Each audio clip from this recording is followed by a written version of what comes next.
last night if she was baking. And I told her to go easy. And she says, this is easy. I'm like, if this is easy, I don't know what she would be doing. Probably she would be baking like 10 days before the meeting. All right, anyway, thank you all for coming tonight. Most of you know me. Some of you are new members of the group. I am Gokhan. To remember easy, it's Gokhan. We have a fantastic speaker, fantastic program tonight, but I have a few announcements to make before I give you that terrific photographer. All right, there you go. First of all, let's test if this is working. There you go. George Street Photography and Calumet have made this night possible, spotlight meetings. This is the second meeting and a very nice crowd again. George Street is a nationwide wedding studio. So if anybody is interested in stepping in or out of wedding photography, you can talk to Michael. Raise your hand, there you go. And of course, Calumet, they were there since day one, like Bill Skinner over there. Yeah, there you go. Thank you so much for opening the floor for us. They could just say, hey, that's all we have over there, 40 people and no more, then half of the room wouldn't be here tonight. We have other companies, well-known companies as sponsors in a different level.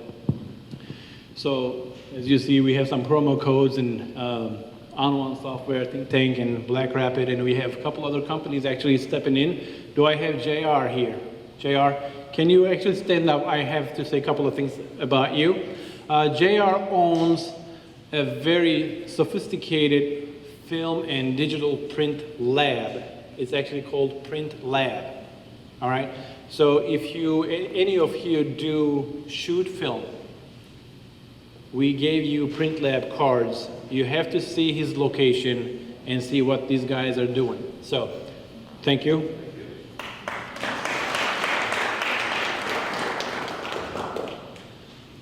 Now, as of yesterday, Chicago Photographic Society is 1,400 strong in every continent. And I know a couple of people in this room will say, what do you mean? You have members in Antarctica. Well, I count all the penguins as our members. But all the joking aside, I am trying to get a National Geographic photographer who spends a lot of time in Arctic photographing research. And you know me, if I have this guy as a member, you'll hear. Our official website is now live. All right? There you go. Finally. Most of you watched the video. We're not going to do pigeon poop tonight like last meeting. But it took a lot of work. It's not 100%, but all of you are photographers and you know your website is never 100%. It's 98%, 99%, but you could always do something more. But it's almost there. It's live. And trust me, there's a button on the top right corner.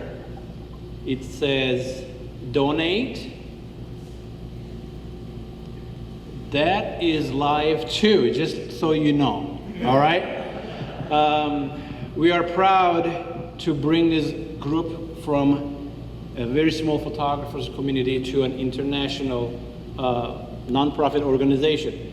One thing I have to mention though, we are not yet a 501c3, so even if you donate $5, it's not going to be tax deductible, but we are nonprofit. Go and dig in that website tonight.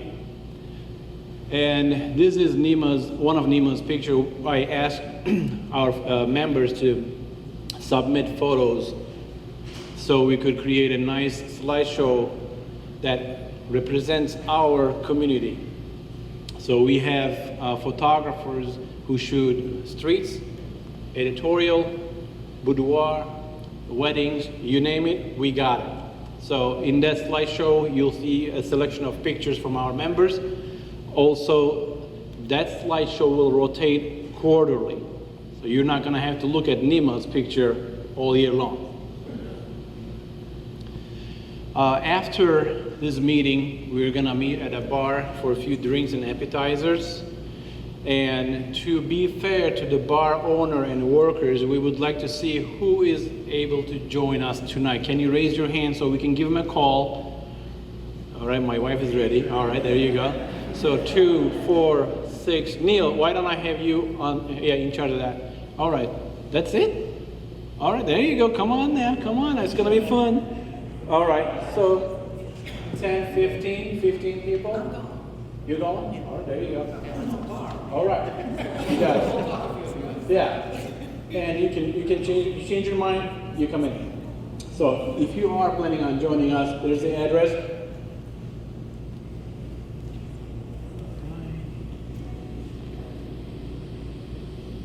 Technical. Let me get my big head out. That's what I was saying. All right, here's big news.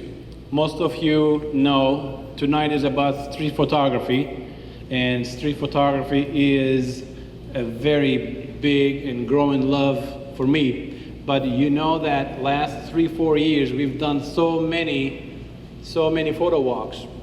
We've done a lot of street photography, but every year we've dedicated one of those walks to Vivian Meyer. And you are here, you know it's a street photography topic, and you know who she is. So this year, with our sponsors' help, with Calumet's help, everybody's help, and your submissions, we're taking it to a next level.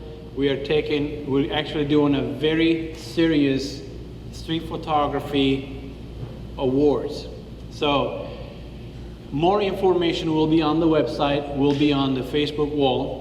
So the website is gonna be our official face, but all the interaction, all the communication will still be through the Facebook because of the easiest way, because of the, what is the word? Ease of interaction. There you go. Convenient, yeah, it's much more convenient than turning into a form. So, a couple of things about this contest.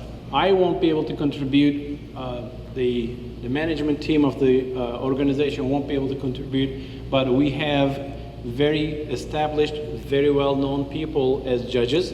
All the details will be posted in October. The deadline for entries will be the last day of this year. You can enter. And how many pictures you can enter, what are the rules, how much it's gonna cost you, everything will be available to you in October. Yes, I said how much it's gonna cost.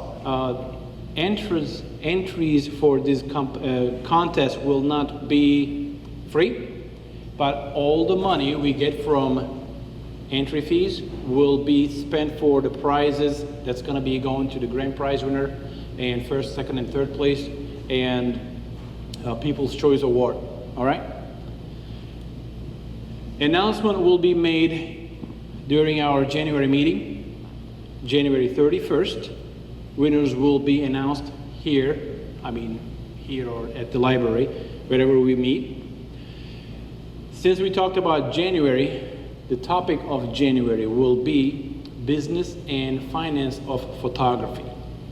We have Jerry Alt. Is he here? He is actually O'Hare, flying out of town and still making it tonight. This guy has decades of experience in finance, accounting, laws, you name it. Doesn't matter you're a street photographer or wedding photographer or portrait photographer, whatever it is, you need to know the laws, you need to know how that calculator really works. So Jerry is kind enough to give his time, and he's gonna answer your questions on January 31st. After we announce the winners of this award, on February 3rd next year, we're gonna do our regular annual Vivian Meyer photo walk. Last year we had about 40 people, and we were stopped by cops on the streets. What's going on? Who's coming in town? They say, we've seen all that cameras on the sidewalk. Another quick announcement I wanted to make. Is Sean Brown here? Sean? Okay, coming from Aurora, he might be late. Okay, I lived in Minnesota for so long, and I started taking street photography shots 4 years ago. And I put them all together. Just last month, I published my first book, and we have a book on blurb. I am not talking about this book to make you buy this book. Nobody I know made a living from street photography. That's something you do for love. The book's proceeds go to 2 charities. So whatever we get out of this, 50% of that goes to Leukemia Society of Chicago. The other 50% goes to Chicago Photographic Society.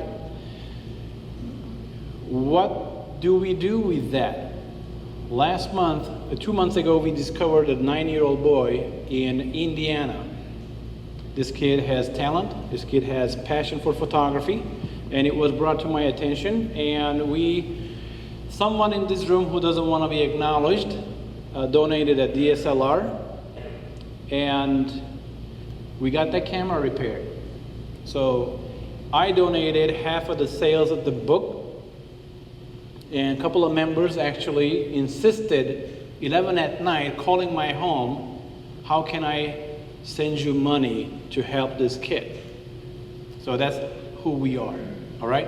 So we got that camera fixed, and maybe we're looking at next Ansel Adams. You never know. So we have to give back to people. We have to give back to communities. That's who we are.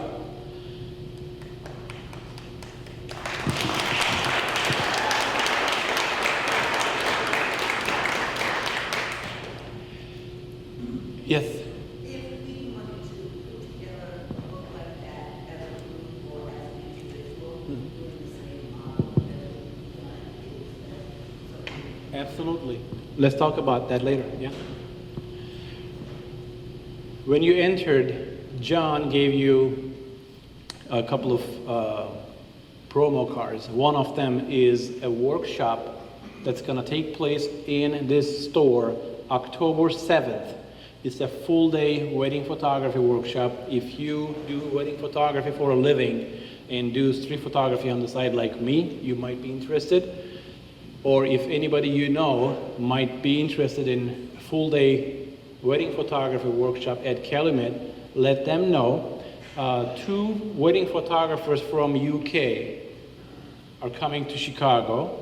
I think they have a wedding to shoot here, and they wanted to share their techniques and knowledge. So as you know, we're all different. We all do things differently, but it's always a good thing to learn how others work.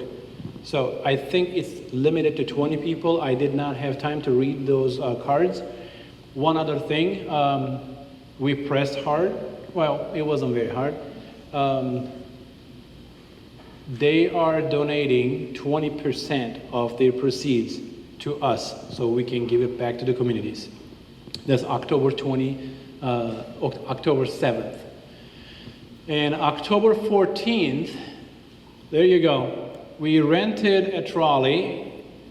As long as you call yourself a photographer or you love taking pictures, you're more than welcome. I think we still have a few spots open.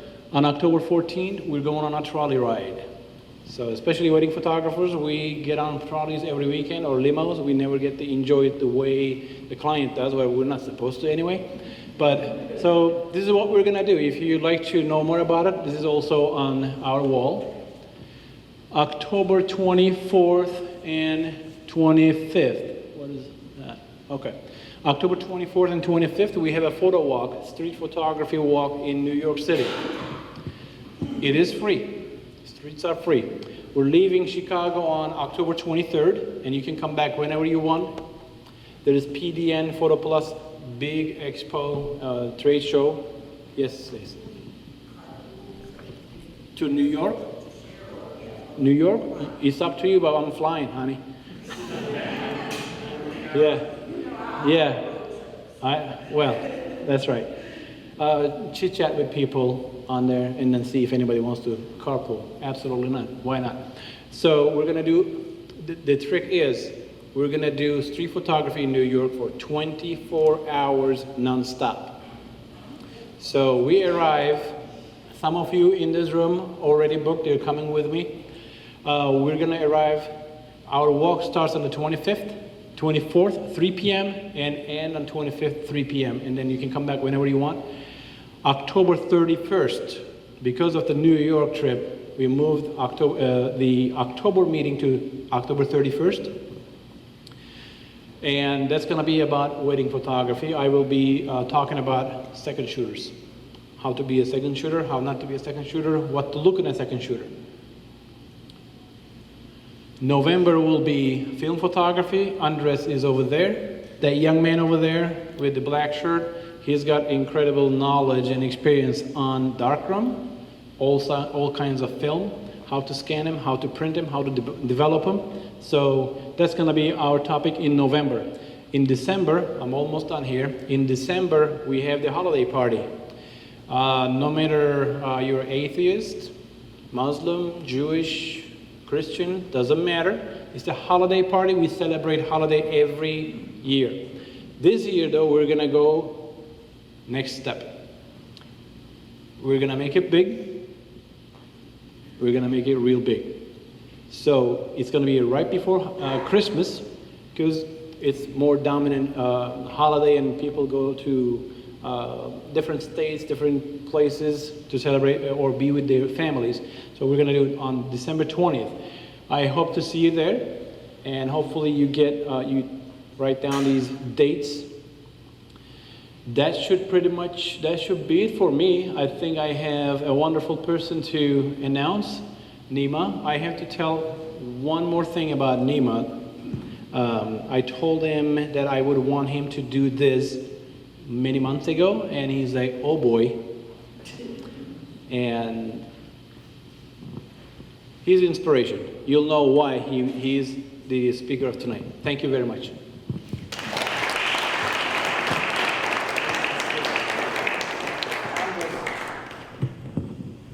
Slacking there with Larry.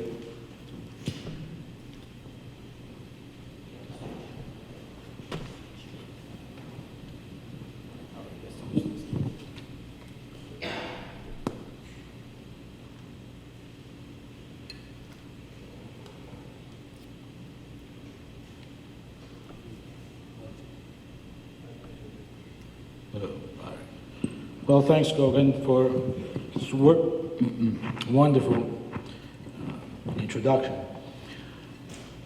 All right, thanks. Oh. Let's get the Password? I think it's 1, 2, 3, 4. Is it? I think you're right.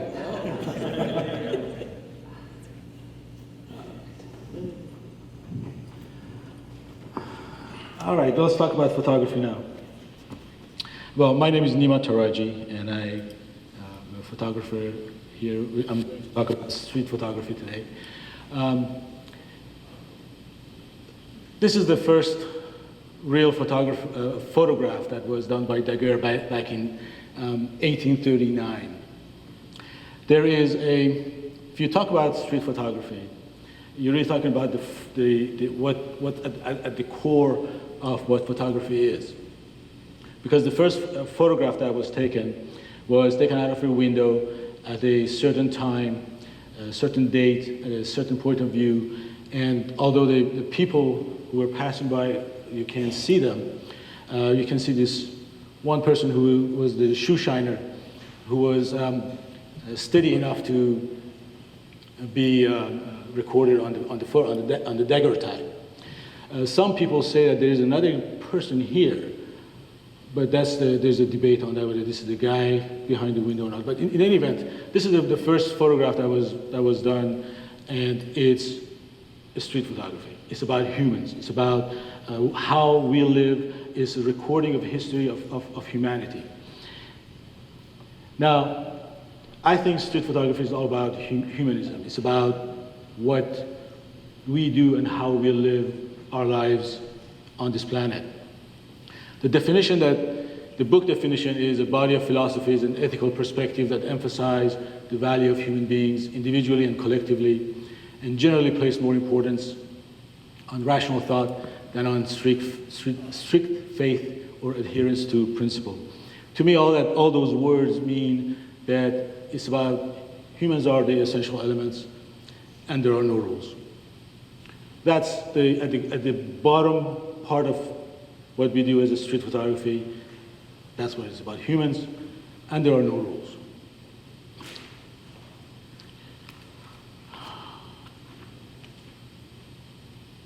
Now, just a little bit about my work. I started doing photography many years ago when I was given a Nikon mat. For those who are keeping track, I started with a Nikon. With a Nikon mat 50mm 1.8 lens, and I started taking photographs of everything. I was pretty much doing family shots. I was the official photographer of the Taradji household. I went around and took pictures of flowers, and this is a picture that I had done on the Kodachrome 64 in my sister's room, where she wasn't around. I would turn it into a studio, and I would do whatever I could, photograph whatever I could. Later on, I found out that you can take a 50mm lens and turn it around and turn it into a macro, and there's no focusing. So I went around and documented all the bees and flies and spiders everywhere I could find. Until one day, I came across this a photo exposition where there were about 20, 30 photographers, local and from different places. They had street photography, they had studio photographers, they had a whole gamut of photographers. And as I was walking through this exposition, I came across this one photographer that to me, it was just like this light. They came and spoke to me. William Klein. William Klein to me has influenced a whole generation, and to some extent the modern street photography even more than Henry Cartier-Bresson. His photography is, when he started photography, he has a painting background, and he broke all the rules. His photographs are fun, they're grainy, there's blur, it's out of focus, the perspective is off, it's wide angle, he's close, and he really didn't care what the image looked like. He just did it the way it felt to him, it felt right to him. In one of his interviews, when on YouTube you can find his interviews, and he talks about how he came about, the way he took photographs. He laughs at it. He said, well, it was necessity. He had one camera, two lenses, no flash. And that's how blur and everything came about, because he didn't have a flash and he had one camera, two lenses. Let's watch some of his work.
that's the person who really influenced me. And once I saw William Klein and his work, and then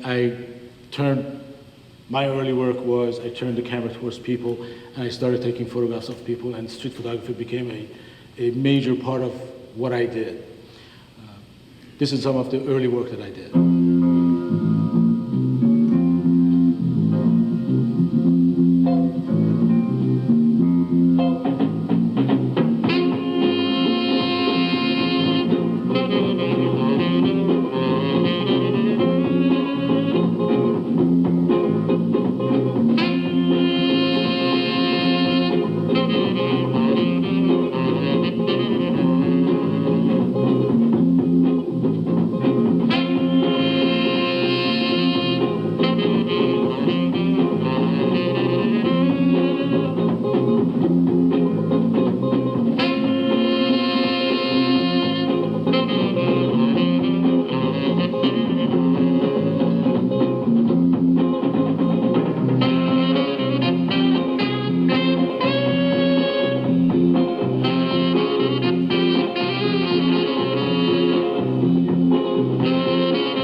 Do you see the William Klein's influence on what I did? And you know, I like wide angle, grain, movement, pretty much anything went. I didn't think that you had to be, you were bound by any boundaries. If it felt correctly, if it felt right, do it. And that's how I did. Then for about 15 years, I didn't do any photography whatsoever. I did some other things that were on the side. About 5 or 6 years ago, I got back, I picked up the camera again, and I started with street photography. And for those who are wondering, it was a Canon 30D with an 1855 lens, kit lens. And I divided my work in two sets, monochromes, color, and this is the more recent work.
One thing that is common.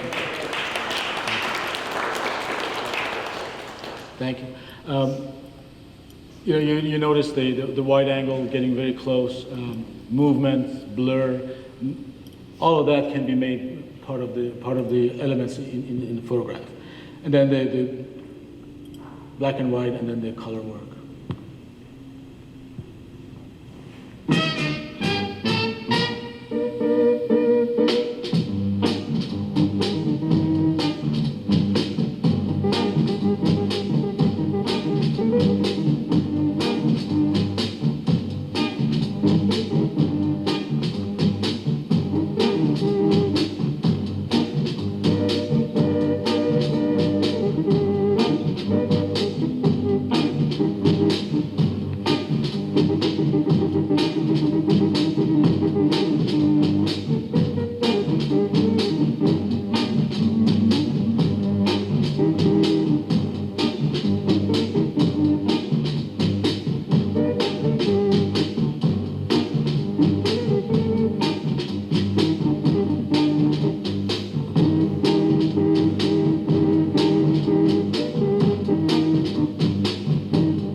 Technical difficulties?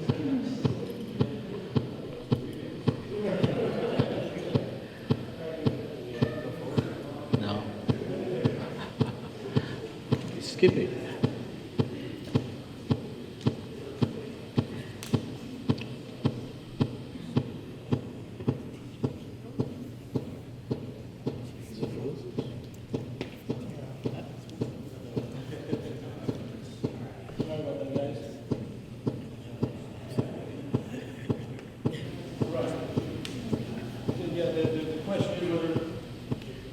The question is whether I look through the viewfinder all the time, or yes, I try to. I like to have it straight and compose as much as I can in the camera. There are times that I might just do a hip shot, but is rarer and rarer these days. I used to do a lot of hip shot, or just walk, and as I walk take pictures. I don't do that much. When you put the camera in your face and you're taking a picture, is a commitment. You're actually interacting with your subject, and I like that interaction. I like them to look at me and see me taking a picture. I don't want them to be surprised, or like some photographers you will see that they get the startled view. None of that. But I do like to have the interaction with the viewer.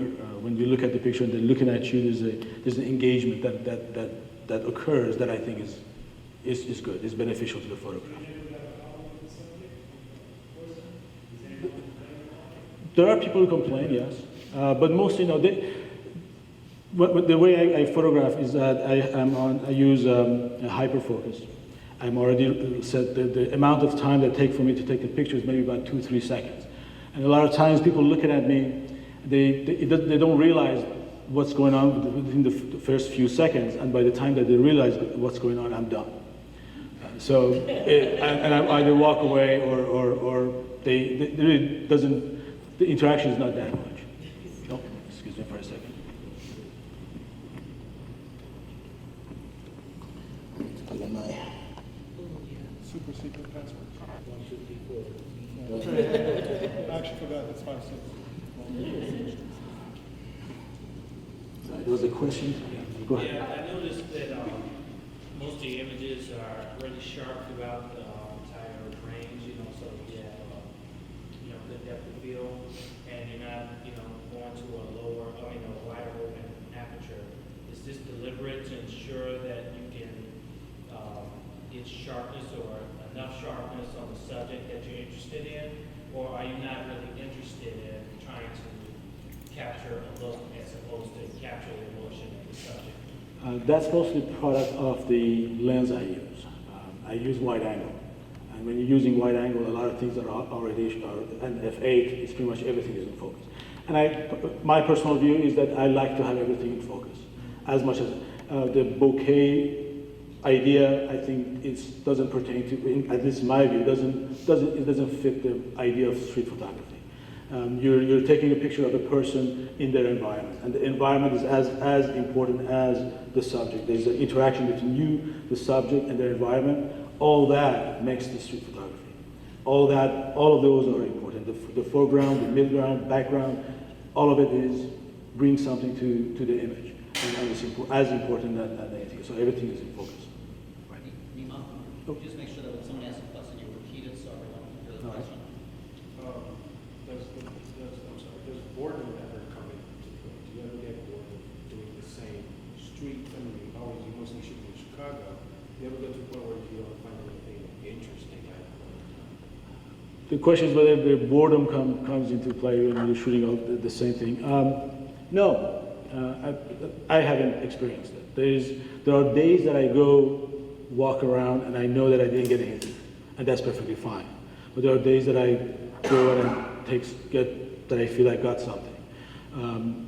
There are places where I have been before, and I may not want to do the same place again, and I want to find new areas in the city, new places. That possibly plays a role. But boredom, no, I don't think that boredom would be a right question, right explanation. Go ahead.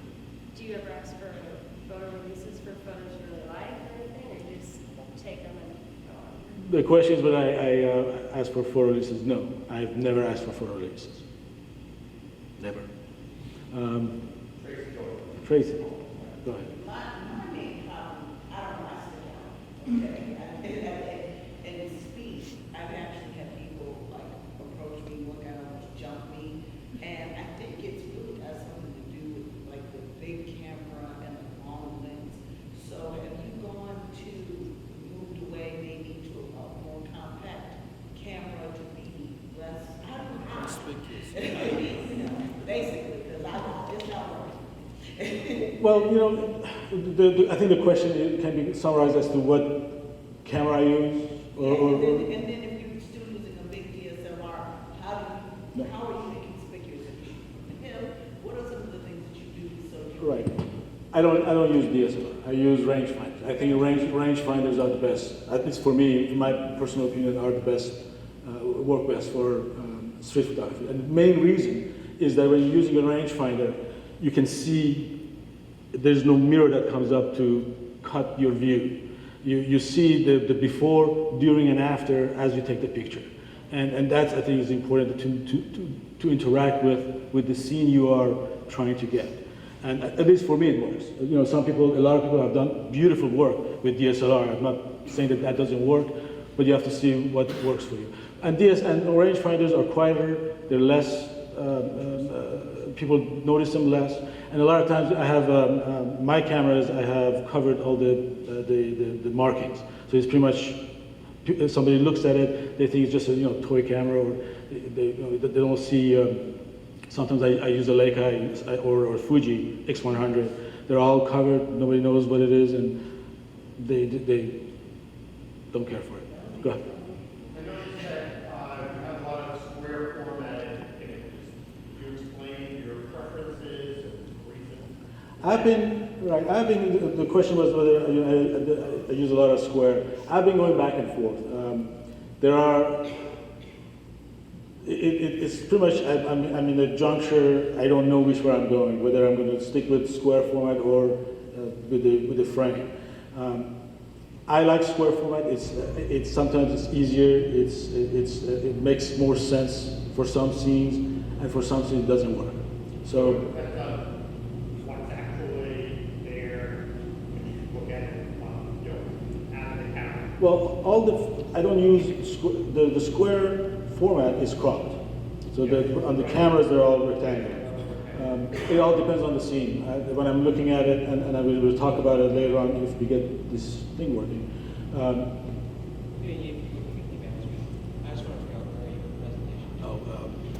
Just you can start the color again. Yeah. I'm sorry, what was I saying? Oh, it all depends in final editing how I feel about it. Yeah, that's what I was wondering. How much post-processing do you do beforehand? Or do you just shut it to the scene? My personal preference, it doesn't matter. I think the final image is what matters, and how. The question is how much post-processing I do. Sometimes I do a lot. On color photographs, I like the colors to be really vibrant, and so I isolate a lot of times the sky, the people, and make a whole bunch of layers and work with each layer differently in order to make the final thing to be the way I like it. So yeah, no.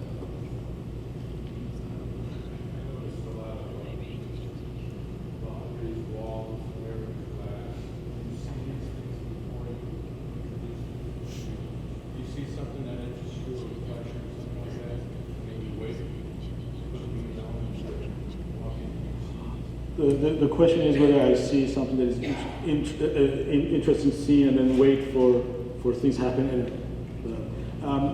I do both ways. Yes, a lot of times I look at a scene and I see that there's a mirror, there's something going on, there's somebody doing something, and that's an interesting scene. And I just hang out and take pictures, and more pictures until I feel that I really work the scene. And we talk about working the scene. Yes.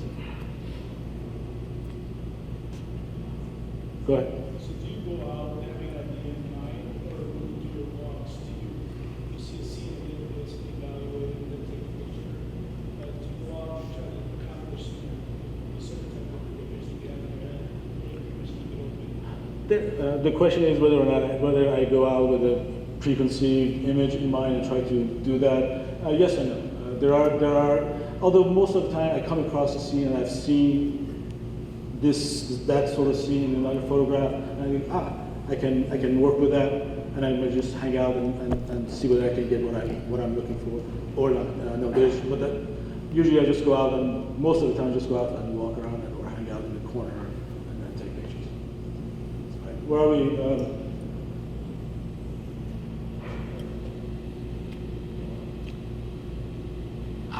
right. I need the.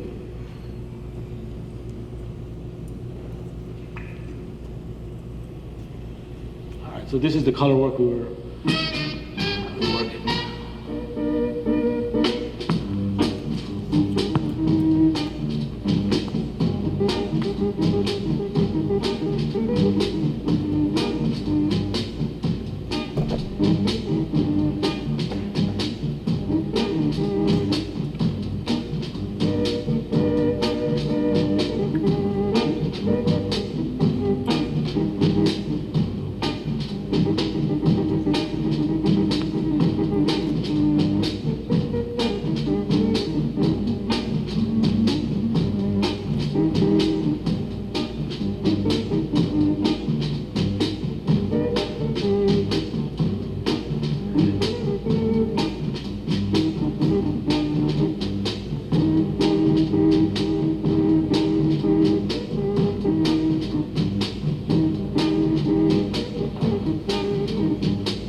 This is the color photograph.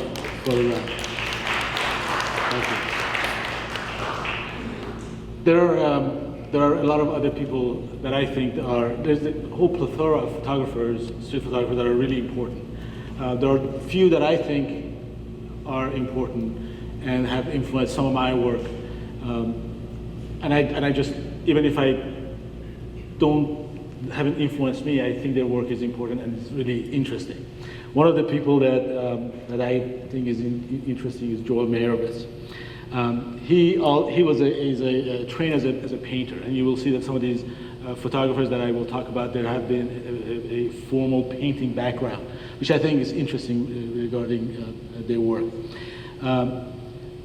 Meyerowitz was an early advocate of color street photography. For a while, back in the 70s, he oscillated between black and white and color, till finally he decided, no, color is the way I want to go, and he stuck with color.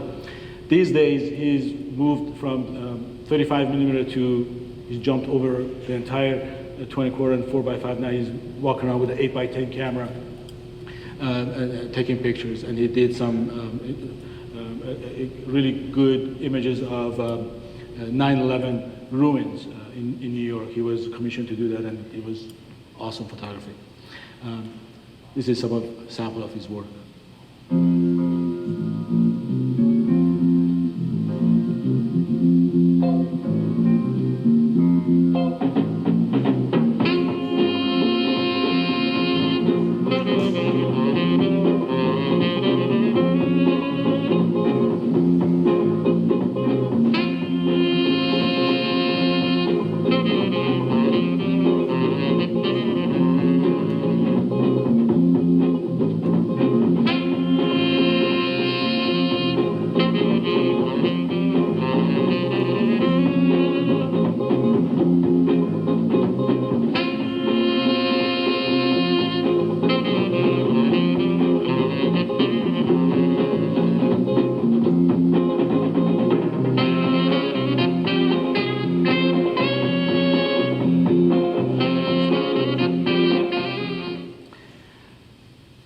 The next guy, a lot of people have heard about it, and he's a controversial photographer.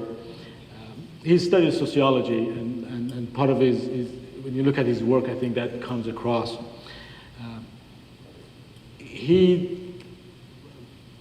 One thing that most people know about him is the using the flash in-your-face type of photography, where people are startled, this spontaneity that method creates, and that's exactly what he wants. He likes that spontaneous look in people's face, and that it captures. But that's not all he does. He also does photographs that, without using flash, more classical street scenes. He did some really great work on Coney Island, and the people at Coney Island in bathing suits, and you will see some of them here. They're just awesome.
I really like Bruce Gilden's work. In all the photographs that you saw, there's a direct interaction between him and the subject, and I think it's just awesome. The next guy that I think is important is Gary Winogrand. He passed away. He was, I think, he's best known for his work by documenting American life. The one thing that I think is interesting about the way he works is a very rapid fire type of photography. In some of the YouTube video that you can watch, you can see him work. He's got his camera really high, everything is set, and it just tilts up, take a picture, and go back down. It's within half a second, and he just rapid fire photography and just takes pictures and pictures and pictures until he feels done, and then he edits later. There's an interesting factoid about him, which I will mention later, but stay tuned.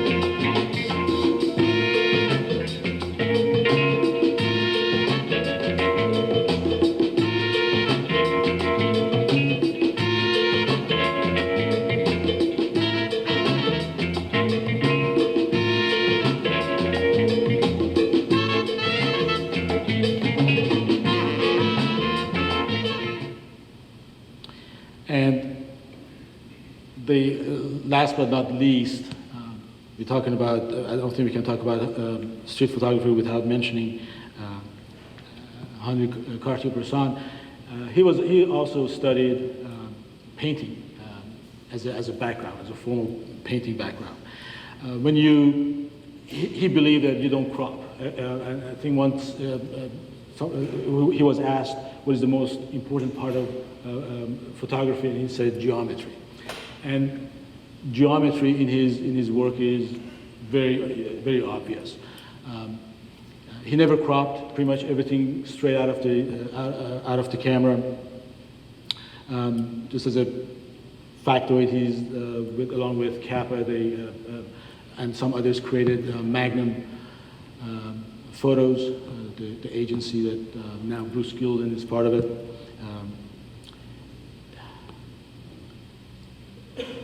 One interesting thing about him is that he used a Leica, and I think one of the person was asking about being conspicuous.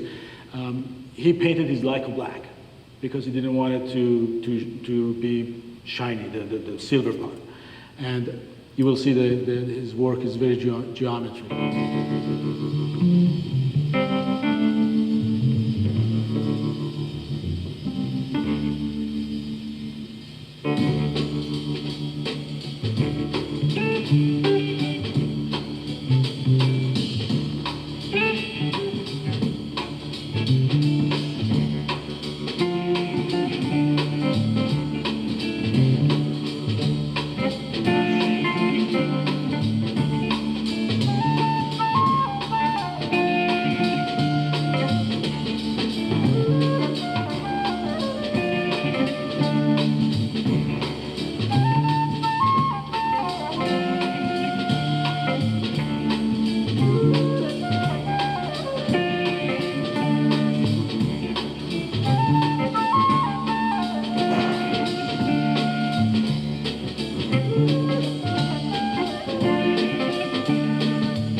One thing about his work, I guess we should also, I forgot to mention at the beginning, is the decisive moment. They attribute the decisive moment as being when you have a scene, the one moment that defines the entire act. That's the decisive moment. I think it's a bit controversial because personally I don't think that that moment really exists. There are many different moments. There are moments that are as important as the other one, and you can choose any which one of them. One of the problems I have with that idea of that one moment that defines everything is that once you decide to choose, it's like fishing. Once you get the fish, there are other fish in the pound that you let go. So when you decide to click, that moment that you capture, there are other moments that you let go. You never know whether those were more decisive than the one you got. You can get an important moment, but there might be other ones that you never know about or you miss because you're looking at the ones that you got. So I don't think this is the idea of decisive moment, again, that's just my personal view, is as important that you, and to some extent I think he believes that too, because when we get to the portion where we talk about working a scene, there is no one shot, one kill, and we'll get there.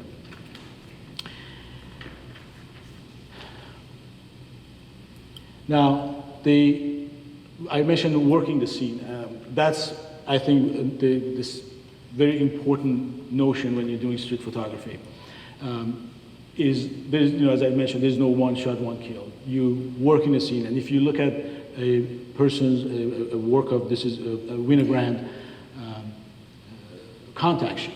The contact sheet shows the way he's thinking and is working, and all these photographs are interesting. And the part about this contact sheet that I think is important, is interesting to mention, is that when you get about here, this is the same scene. The rest is all the same place. He's just hanging around. He's just taking one shot after the other until things comes into his view. He sees this white dressed woman, takes pictures, is cutting off the feet, does vertical, but he's just standing around. He's working the scene. He's taking pictures after picture until he thinks that he got it. So there's no just take a photograph and fly by. Just stick around, take photos, take your time, work the scene.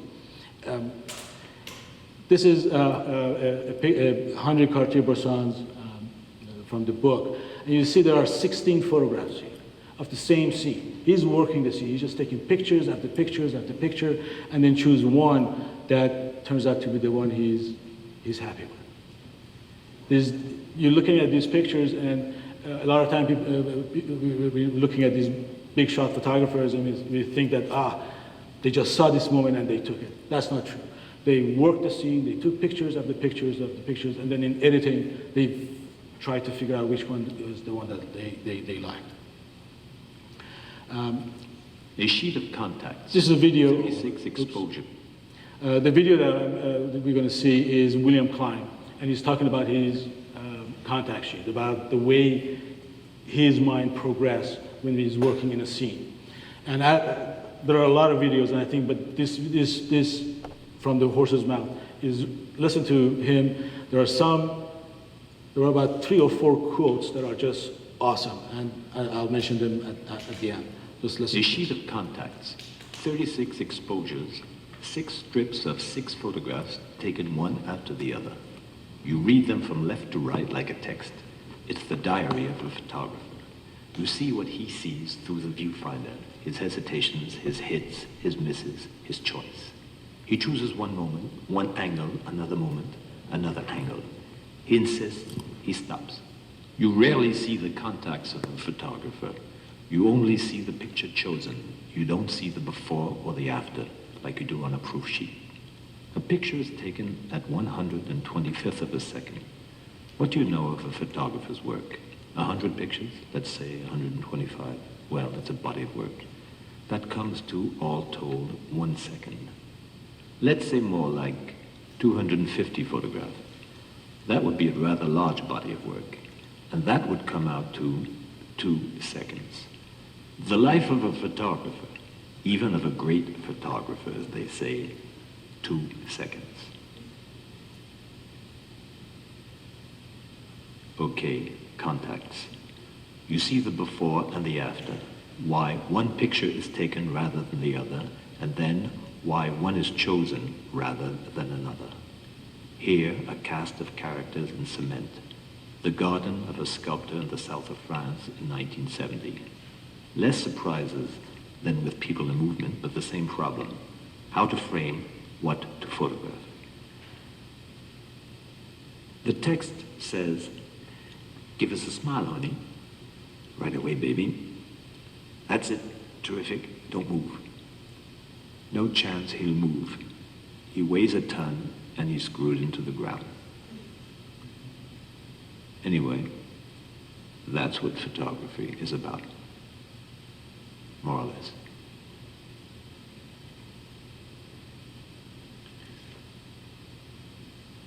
The church in Harlem, New York, 1954. One of my first photographs, 4 characters framed in a doorway in a classic group arrangement, waiting for a photographer. A little further on, 2 kids want their picture taken. The deacon watches. He goes away. Another picture. Better. The family album pose, the sharp perspective lines of the kids from a few minutes ago in the door behind, and especially the handkerchief in the deacon's back. An accident makes the picture. A few steps away, almost a photograph. A wall in New York 20 years ago, Cairo, probably the name of a gang. Torn tar paper, a ready-made photo, a kind of art brut. All you have to do is frame and click. You can do 100 on that wall, no sweat. It's there for the taking. There are pictures like that all over. You just have to look. This picture is maybe better than that one, or this one, or that one.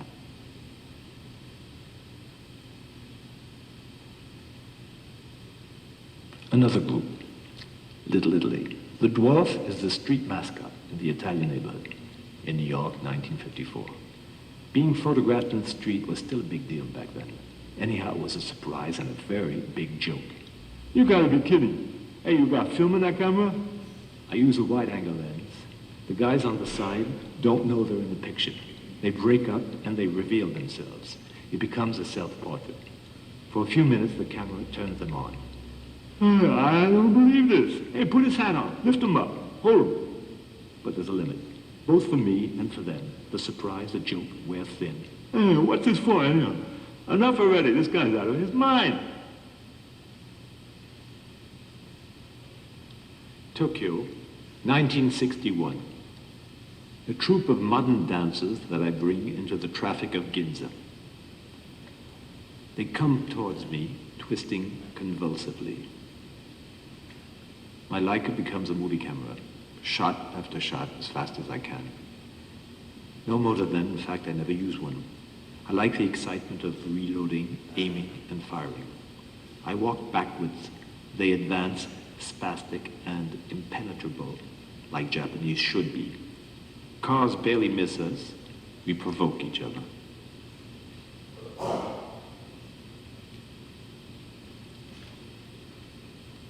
The funeral of the communist leader, Jacques Duclos, 1974, Paris.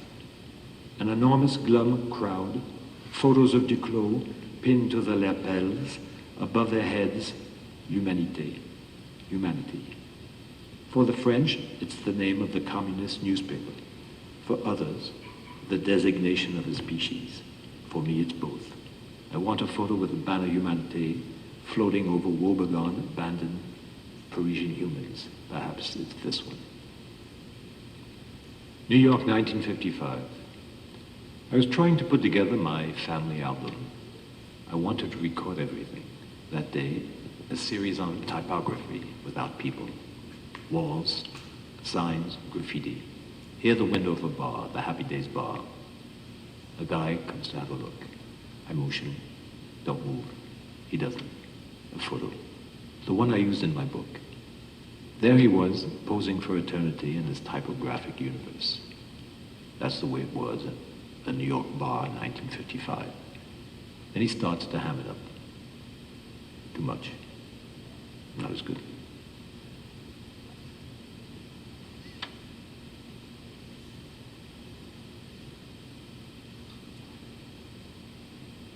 Down south, near Atlanta in 1963, an accident. An old woman, groggy but uninjured, stays in the car. You see her in the back. Now you don't. The cop hides her. I try to find her. There she is again. The beat-up car, the twisted door, the cop's fat ass, his gun, his handcuffs, his keys. He makes his report, I make mine. Further on, another report. The woman who drove the car, the truck driver, the sheriff. We're on Bob Dylan's Highway 61. I feel like I'm in an American movie.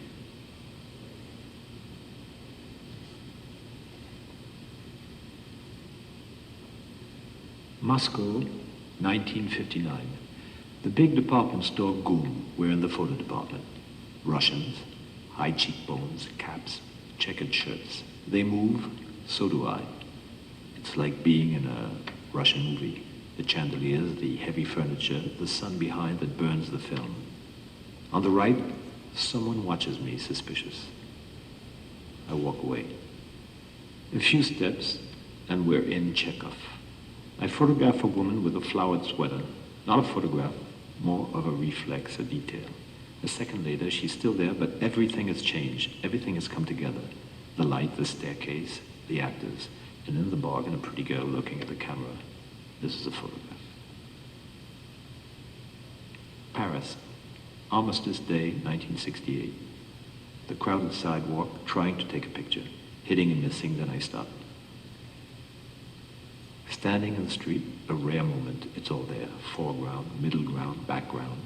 Couple one, couple two. The bar, Le Petit Magot in the back. People at the windows, I see it all at once. And as usual, someone watching me. Then another picture. The man's gone. It's over. Only one photo, that's it. Not so bad though, one's enough. 1961 in Tokyo. In the subway at 7 a.m. It's dark. I use long exposures, about an eighth of a second. Blurred images, I play with accident. Here something happens. I discover what on the contact sheet. For me, it's a photo. For others, no.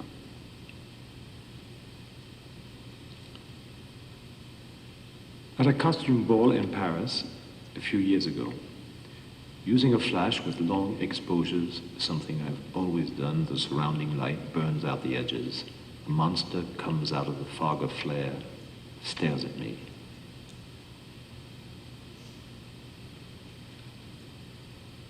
A woman goes by, the flash freezes her. I guess it's the result as the flash goes off. I'll find it on the contacts, maybe. Sometimes I do, sometimes I don't. Here I go.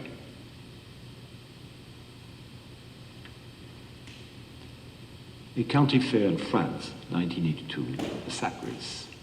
Behind the barriers, half the town's population. I go from one group to the other. They think I'm from the local newspaper. Nobody pays attention. Everybody's here, wine growers, the baker's wife, the butcher, the village idiot, the deputy mayor. I could do a mile like that, framing group after group.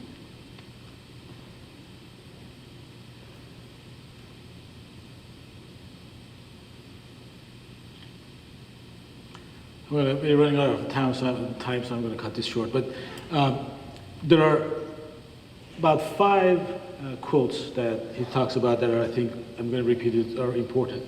One is, an accident makes the picture. You know, take the picture, accidents can only help. He uses Leica as a movie camera. He's just snapping away, just taking pictures after pictures. There's no limits or set limit as to how many pictures he takes. He motions to a guy to stand still. So he's interacting with his subject. He's telling him just stay put, and he's taking pictures. That's perfectly fine. Open flash, low shutter speed, exposing for the ambient light and the flash, making the movement, the surreal nature of the images. And one thing that you didn't get to hear, he takes a photograph and then he goes in the dark room. He plays with the focus to make the whites bleed into the black. He's doing Photoshop way before Photoshop was Photoshop. He's changing the nature of the photograph in the dark room. Perfectly fine. There's no shame in using your Photoshop, using your skill in changing the photograph to make the end result into something that you like, your art. The image doesn't have to be exactly as you saw it. You can manipulate it the way you like it. If it works, that's all fine. Just one last emphasis. This is a contact sheets by Martin Frank. He was taking pictures of the summer, French people in their summer. You can see the amount of the number of the shots, and these are film. It's expensive. It's not digital. Digital you can do 3 times that amount. He's shooting all that in order to come that one shot that works. So work the scene. Don't feel that you are limited with the amount of photograph that you are supposed to take from a scene. Work it, work it, work it. Nobody sees all the rejects. Only you see them. And what we see is the final image that works. If you don't have the volume to work with, chances that you come up with a final image that works is less. So, forget about spray and pray. I think that's a pejorative thought. Where they're talking about, you're just taking a lot of photographs and praying for a good one. That's perfectly fine. That concept, put it out of your mind. Spray and pray, perfectly fine. Take as many pictures as you can. Forget about non-interference with your subjects. If it works, if it's warranted, interfere. If the final image works, that's all that counts. Accidents are fine.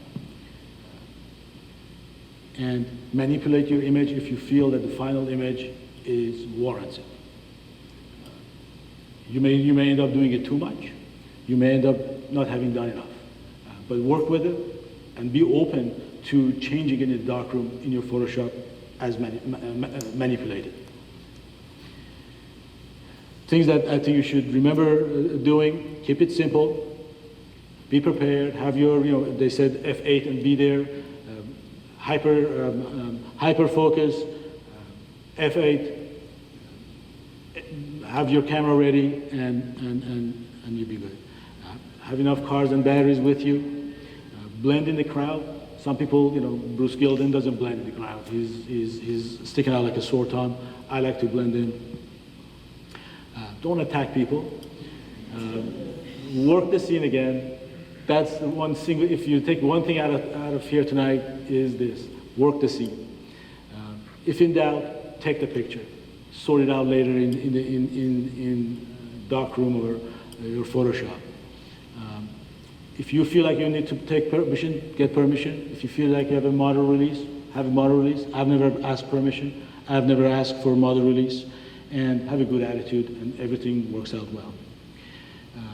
Now, just quickly, when you're looking at a photograph, studying a photograph is an extensive subject, which I'm not going to get into, but I'm just going to brush it. When you're looking at a photograph, things that you can look for, and when you're looking at your own photograph, things to look for. This is a Henry Cartier-Bresson's photograph. The geometry, and you can look at it as how your eye goes around and around, from one face to another, and it never leaves the picture. You're captivated by the design of the photograph. Think about that. You don't have to do this, but think about it when you're composing an image, how these things work, how the elements in the image are interacting with each other. The foreground and background relationship, the light on the back, on the black background, the black on the light background. If you can squint your eyes and see the subject, that's good, and that's the subject you want to show. That's the photograph that is working. All of this, if you squint your eyes, you can see what is the photograph, what's the background. These are the things that I got from this, before the repetition. This is an image where we're talking about hunger, and you can see the ribs and all the repetition of the ribs in the hand, in the wheel, in the little hands. The mother is not important, is cut out because the subject warrants it. Look at all this. When you are in front of a scene, confronted with a scene in front of you, there are all these things that's going on. There's a lot of good information at this website. Go there. There is pages and pages of this explanation and going into detail about this, which I think is a fascinating read. Definitely, if you want to explore this more. They quickly going over what some laws. You may come across people saying, "Don't take my picture," putting their hands up. This is not legal advice, so don't take it as such. Just generally, if there is an expectation of privacy or not, if there is no expectation of privacy, you can take the picture. You have a right to take the picture, and the subject matter has a right to be offended. The tug of war between these two attitudes is what the friction is, and it will always be. If you're on private property, the property owner has the right to set the rules as to whether or not pictures can be taken or not. If the expectation of privacy, for example, if you can't zoom into somebody's bedroom, you can't zoom in somebody's at the ATM, even if they're public. But if they're on the public road, that's fine. Except if it's newsworthy. If somebody's in the bedroom and the bedroom is on fire, you can zoom in that bedroom and take a picture because it's newsworthy. Kids, homeless are okay to be photographed so long as on their public property. You can use it for commercial use. Now, commercial use does not include art, parody, news, educational use. These are not commercial use. The photographs that I use in this presentation are all educational, so I'm not infringing on anyone's copyrights.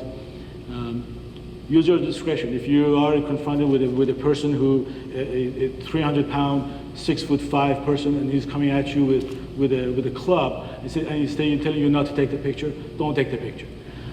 Use your discretion. And that's the First Amendment is only valid in the United States. You know that, but there are some development in Europe that is just scary. In France, in Quebec, they're have passed laws where the person who's being photographed in the public can say, "Don't take my pictures," and they have the legal right to prevent you from taking their picture, which is it's scary because all these photographs of Henri Cartier-Bresson, the birthplace of street photography in Paris, all of those photographs, these days, they can't take it. And that is a subject of a lot of controversy that is going on and people trying to change the law. But remember, First Amendment is only valid in the United States. These are some, and to finish, there are some photographs that I think are contemporary photographers that I think they're just awesome photographers. My work, I think, compared to some of these people, I'm just an amateur. One of the person who's right here is that guy over there who doesn't want to be recognized. But these are the work that I think are just awesome.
the name of the photographers who were there. And we are done. That's it. If you need any questions.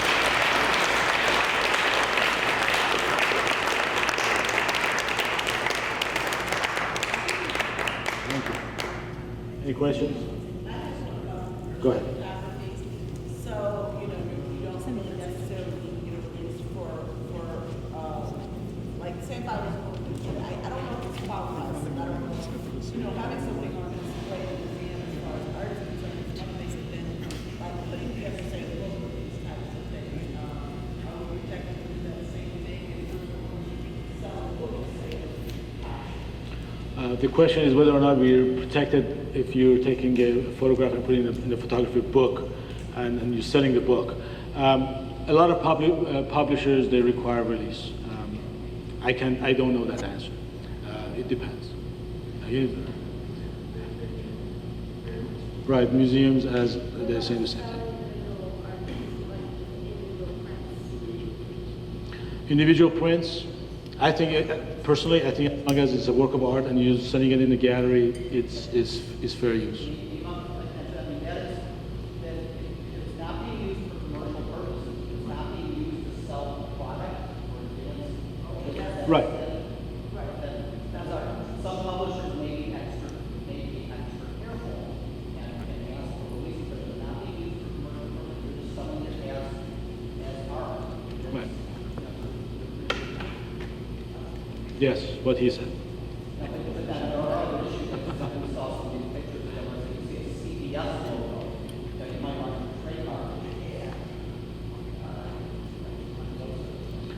Well, Neil has worked as a lawyer for 20 years, so take his word. Any other questions before we? Because I have a question. You know, when I first went to the street about it, you know, I did my homework, and it was fine to know I had legal permission. I knew what I had legal permission to do and not do. But I still had a problem, like, with giving myself permission to take pictures of people. You know, when they're out there minding their own business, they're walking up and down the sidewalk, they're drinking coffee, they're walking with their kids or whatever. Like, I'm wondering whether you have ever felt, you know, discomfort, the idea of intruding upon people's privacy, taking a picture of you, and how do you overcome that? The only time when I felt that way was when I went to Burning Man, and there are a lot of people who were walking around without. And the question was whether there is an ethical question as to whether or not you want to take pictures of a person with how you permit yourself. If I'm in a place where there are a lot of people and they're doing things that they would otherwise not have done, if they knew there was a photographer there, I think twice. But otherwise, on the street, I've never felt that. I take pictures. But that idea is exactly why in France the law has changed, because they're starting to see a value. Your privacy still goes with you even on the street. And the person, they're like this, they can say, no, don't take my pictures. I don't want my likeness in your camera. And the law has said that yes, they have the right to request you not take the picture. But that's the same idea of work. Anything else? Go ahead. Okay, I guess it's more about the personal style and, you know, what you're looking for as you're working. Your work feels very vintage, and there's a distinct quality in your work that I'm noticing. Like, you've been in a dark room, you say you're shooting with the digital Canon, you know, 30 or higher than that. These days I use my Leica or the Fuji, yeah. Fuji X1. Huh? M8. Well, are you using the camera in a vintage way as opposed to more of the contemporary ways? Because I know you're using it for wide angle and, you know, you're doing a lot of black and white. Even your color seems to be 1965, 1974, you know, maybe a Kodak Tri-X or whatever, you know. How are you treating your images to put that historical stamp on your work? The question is how I work and you know, the vintage quality of it. I don't think about it. That's just the way it turns out. On the color, as I said, I like the very vivid images, vivid colors, and I try to emphasize that. And maybe sometimes the 60s images, maybe they have the vivid feel, but I don't think about it. To me, I use the camera, contemporary use, vintage use, it's all the same. Just using the camera as a tool. All right? Well, thank you. All right, thank you all so much. Let's close the night tonight and get drunk. Let's go. Everybody, can I give you directions to the bar, those of you who are joining us, and those of you who aren't joining us should join us? It's very easy. Just go out to Division, where you came in, turn left, go across the bridge. First light you come to is Elston. Turn left, it's the first driveway right there. They have a secure parking lot. Just pull into the driveway. Turn left on Elston. A couple of weeks ago, also like 2 weeks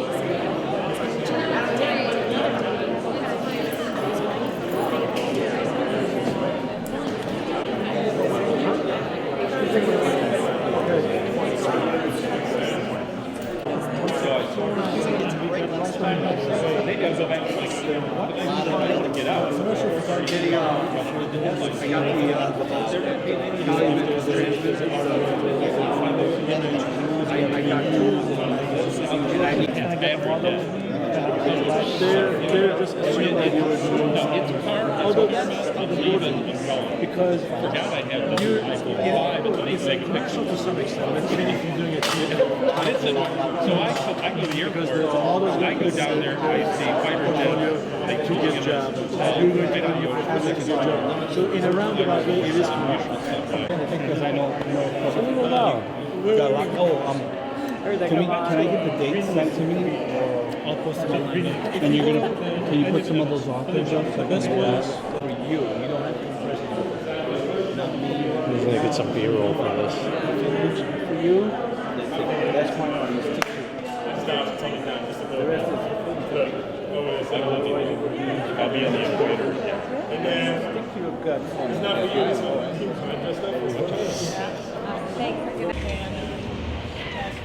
Right, and then left. Yes. 3 blocks, then left. There you go. If you miss it, you're not looking. Hey, say something to the camera. See something on camera? I actually don't have much voice. There you go. Give me some of that. That's what I'm gonna say. I know it's so good. No, I'm good. Sure? Thank you. Thank you for everything, guys. Thanks ready, for coming. man. What's that? I'll be right I am there. working Running out. around? You coming out? I'll be right there. Okay, right. Okay, I'll see you. All right. Thanks to Bill. It's a gold card. Left on Division, right on Elm.